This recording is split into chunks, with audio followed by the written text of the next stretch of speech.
Excellencies, ladies and gentlemen, let me start by thanking the Government of China and the Executive Secretary of the United Nations Convention to Combat Desertification for their very kind invitation for me to speak to you today.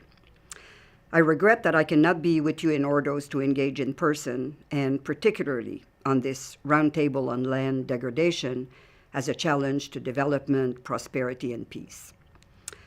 On the 19th of September 2016, global leaders approved the New York Declaration on Refugees and Migrants. The very first paragraph of the declaration highlights that people move, and I quote, in response to the adverse effects of climate change, natural disasters, some of which may be linked to climate change, or other environmental factors, end of quote. Now, this attests to the growing recognition of the importance of environmental drivers of migration, including slow onset drivers such as land degradation, desertification, and soil erosion. In fact, these slow onset changes often undermine the sustainability of local livelihoods, especially those linked to the primary sector of the economy, such as agriculture, farming, livestock, forestry, and fishery, pushing people to leave their communities. Land degradation, desertification, and soil erosion can also cause increases in both food insecurity and the risk of health-related crisis, and they can hinder the enjoyment of the right to water, sanitation, food, housing, health, and self-determination, all of which can force people to leave their homes in search of a livelihood. In the context of climate change, the influence of these environmental drivers is increasing.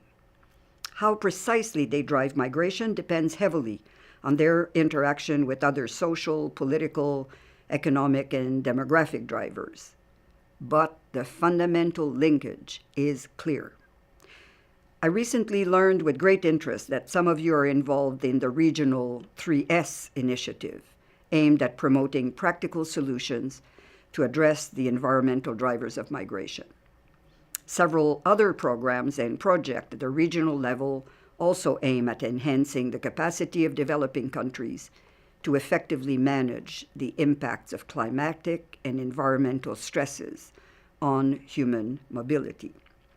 This is encouraging because migration in most parts of the world takes place within the same region, and I hope these initiatives can help us bridge the remaining knowledge gaps on the relationship between climate change, environmental change, and migration.